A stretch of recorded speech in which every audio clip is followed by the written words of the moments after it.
儘管你已經好靚仔好 perfect 都好啦，可以再改進嘅地方實有噶嘛。做緊出名嗰陣咧，使唔使同佢傾偈？咁但係有啲人就話：我點樣甩身啊？我係咪真係走得甩㗎？做咗20幾年美容雜誌總編輯，我會點睇啲美容問題？同你嘅睇法又有冇唔同？入嚟傾下。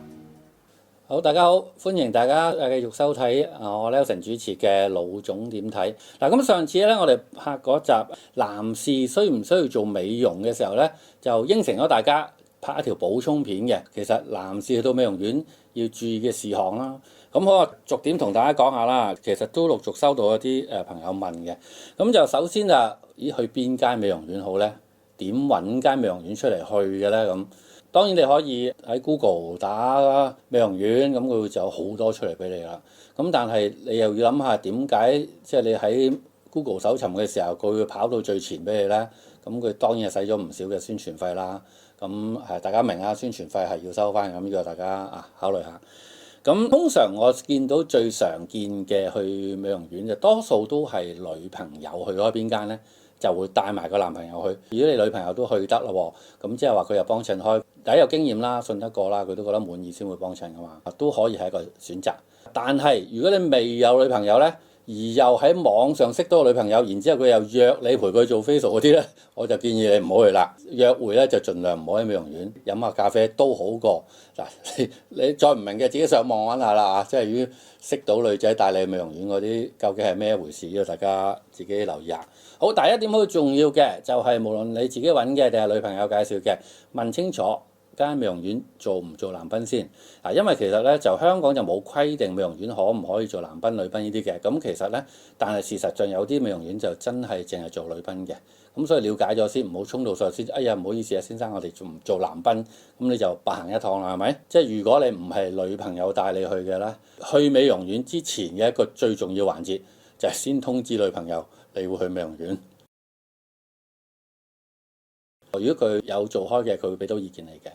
因為如果女仔通常都有做美容護膚㗎啦，咁你通知聲佢，或者佢可以俾到啲好有用嘅意見你都唔定嘅。好啦，咁就揀咗美容院啦，咁然之後行到入去講乜嘢呢？一般呢，我會建議大家，如果你去決定去試下做 facial 啦，或者開始做 facial 啦，咁你睇下自己有啲乜嘢想改善嘅地方。儘管你已經好靚仔好 perfect 都好啦，可以再改進嘅地方實有噶嘛，或者有邊啲地方對自己唔係太滿意，想改善下嘅，好多面油啊，或者好乾啊，好 dry 啊咁你咪話俾佢聽咯。我想睇下有冇啲療程可以幫到我解決啲咩問題，咁直接同佢講咯。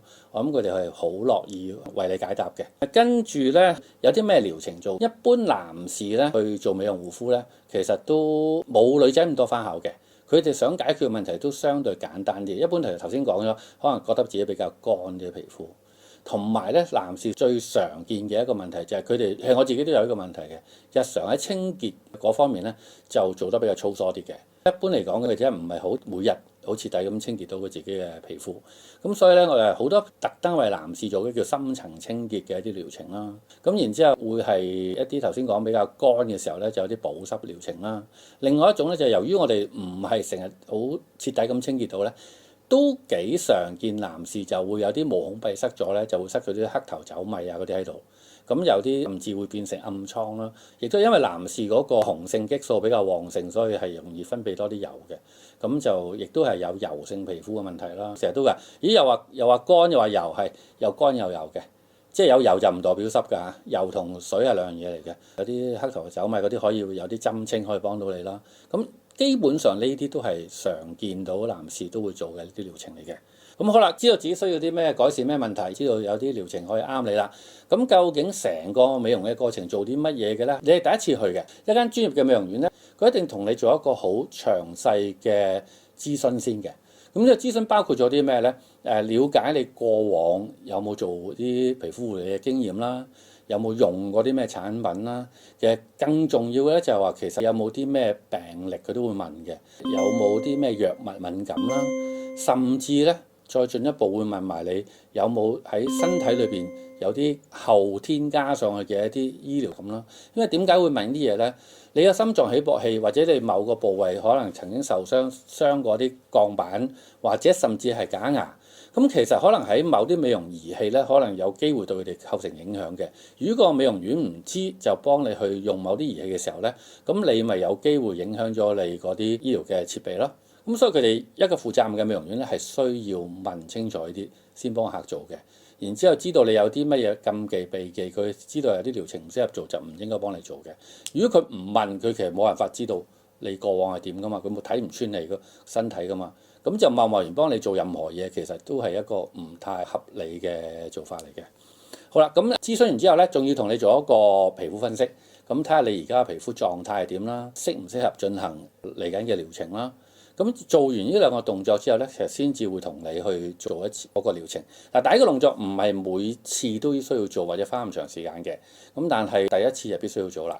咁所以你如果去美容院嘅時候咧，預鬆少少時間，第一次係同佢做一個詳盡嘅諮詢同埋皮膚分析係需要嘅。之後咁啊開始做個療程啦，係咪？咁一般療程你如果男士做嗰啲1個鐘頭到啦。咁你成個時間你咪預咗究竟我今次去美容院需要用幾多時間咯？美容院營業時間一般咧比較常見嘅係上午10點啦，到夜晚8、9點到啦。咁你又預埋你自己嗰個要做療程嘅時間咯喎，咁你又唔好太問，即係唔同百貨公司買嘢，我收9點，我8點10衝入去都仲買到，俾到錢咪得咯。但係做療程要時間噶嘛，咁所以你個預約就要提早啦。咁同埋咧就唔係間間都做 walk in 嘅，有啲係需要預約先做嘅。咁呢個你又可以了解清楚先。咁然之後入到去開始做療程咯喎，個流程又係點嘅咧？使唔使換衫嘅咧？嗱，一般都唔使嘅，除咗你做嗰啲即係去做嗰啲身體嘅 treatment之外咧，一般都唔需要換衫嘅。咁除咗件外套，咁佢會有毛巾幫你墊住，即係唔會整污糟啲衫啦，會幫你包頭啦，咁令到啲護膚品啊或者幫你洗面啊啲就唔會整到你啲頭髮嘅。咁然之後就開始進行嗰個皮膚護理嘅療程。咁啊，做完療程之後要注意就係你因為個頭髮包住咗咁耐咧，一般嚟講都有少少殺人 feel 㗎。即係除非你係陸軍裝咁短，咁啊唔會有事咯。咁但係如果唔係咧，好似我啲頭髮包完咧，就基本上都怒髮衝冠咁。咁你梳完都仲有少少蓬鬆嘅。咁所以就自己考慮下，如果之後要去啲重要嘅約會啊，或者有啲仲有其他事情要辦咧，咁你就可能要預咗要自己即係整理下。咁好啦，我做啱個療程咯喎，又覺得都幾好咯喎。咁我係咪一定要開 course？如果間美容院唔係你已經好熟嘅，或者係屋企人啊、朋友啊、女朋友幫襯開嘅話咧，建議你試多1、2次啦，單次嘅先啦。咁第一你可以試真啲手勢，因為嗱，其實美容院咧就唔會每次都保證同一個美容師同你做嘅，因為可能因應佢哋個更數啦，有冇返工放假，有冇其他客人約咗啊，咁都未必可以每次都俾同一個美容師嚟嘅。咁如果你試多1、2次，可能試多1、2個唔同嘅同事，睇下係咪都一樣做得你咁舒服啊，咁滿意咯。同埋究竟要去到幾密先啱咧？去到幾密先啱呢個話題咧，就要睇下你有幾多時間啦。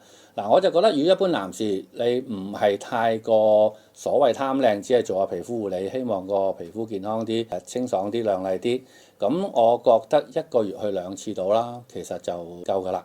即係我睇法係就 OK 㗎啦。咁但係真係好忙喎，好忙，咁都去一個月點都去1次啦。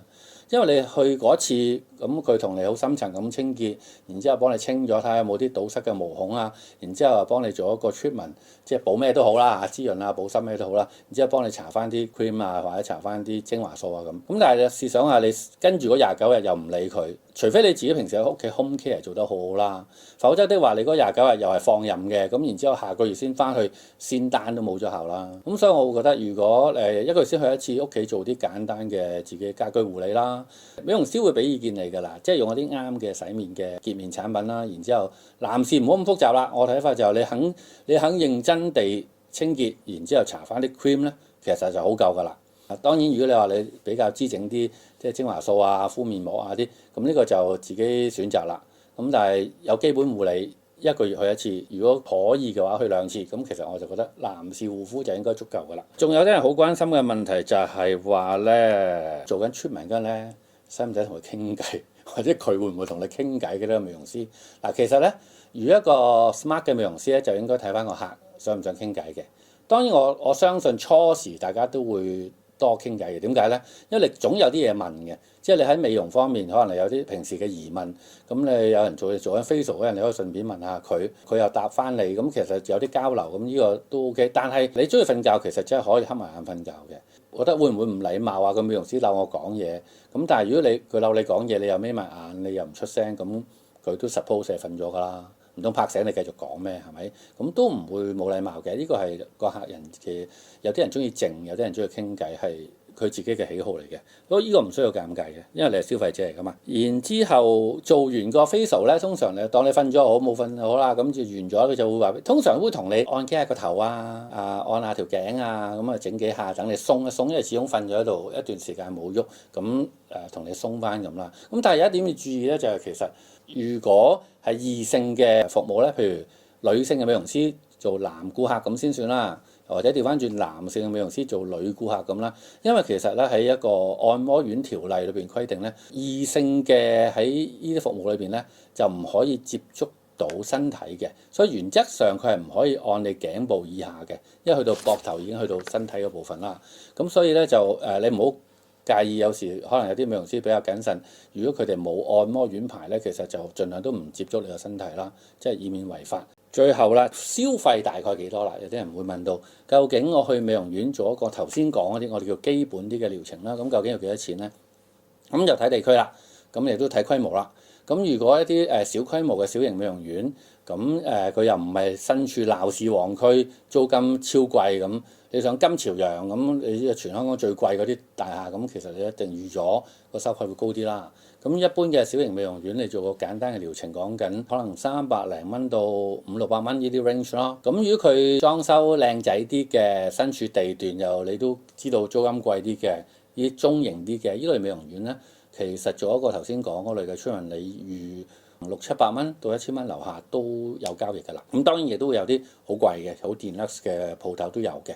咁你話去到千幾蚊起步，到2-3千蚊嘅療程都會有嘅，咁但係我諗你一開始叫做初哥嘅時候，咁咪試咗啲基本啲嘅嘢先咯。咁當然啦，如果你話你一定要最頂級嘅，咁好多選擇嘅會有。好啦，最後咧就大家好關心問題啦，會唔會俾人 sell 㗎？我做嗰陣，其實個答案點會唔會咧？即係點會有人 sell 嘢㗎啦？咁佢當然有個新嘅顧客，佢希望留住顧客。咁但係你可以試多幾次咯，或者試多你1-2樣服務先決定 join 乜嘢啦，都得㗎嘛。因為如果一間用心或者叫做真係殷實嘅美容院咧，其實你單次同埋開 course 佢都一樣 welcome 嘅。其實單次仲賺得多啲嘅，因為開 course 佢會俾個比較優惠啲嘅價錢你。咁呢個單次就一定係相對個價，即係冇乜折扣或者折扣低少少咯。咁對美容院嚟講，其實佢賺得仲多，但係佢會寧願你 join course，因為佢希望你變成佢一個忠誠顧客啊嘛，即係 keep 住嚟嘅密度又高啲啊嘛。咁所以咧，其實佢哋都想你會開到 course 嘅。咁但係佢如果你想試多幾次試緊啲服務，佢哋都應該一樣 welcome。佢最唔 welcome 就係你放棄唔再幫襯佢嘅啫。咁你如果再約一次單次嘅，咁其實佢應該好開心嘅。咁你試得3次或者以上，你都覺得佢服務唔錯，你亦都滿意嘅，咁嗰陣時開 course 都唔係遲㗎。咁但係如果話如果做1-2次，你唔肯開 course，佢已經態度轉變啊，或者服務質素已經下降啊，咁放棄佢咯。香港有6000幾間美容院，大把選擇。對你唔好做得唔舒服嗰間就起身得㗎啦。咁但係有啲人就話我點樣甩身啊？我係咪真係走得甩㗎？其實咧嗱，我成日都會協助一啲即係處理一啲叫美容嘅投訴或者一啲咁嘅 case 啦，我都會有時都會即係參與去處理。咁其實我真係從來未聽過有禁錮唔準走呢樣嘢。只要你好堅定話俾佢聽，我而家要走啦，你有任何嘢俾佢 keep 咗都可以攞得翻嘅。你只要按你自己意願行事就得㗎啦，唔使唔好意思㗎。咁我需要走，我夠鐘我咪走咯。唔會有任何一間美容院會禁止你走嘅，所以唔需要有呢個擔心。例如你仍然覺得我有啲你哋關心嘅問題講漏咗或者想知道嘅留言啦，夠 like 嘅我開多條片再講下。如果唔係啊，咁我個別覆你都冇問題。咁同大家分享多啲條片，等我哋嘅view 數 like 數高啲，咁我哋可以有多啲資源拍多啲片啦。唔該晒，拜拜。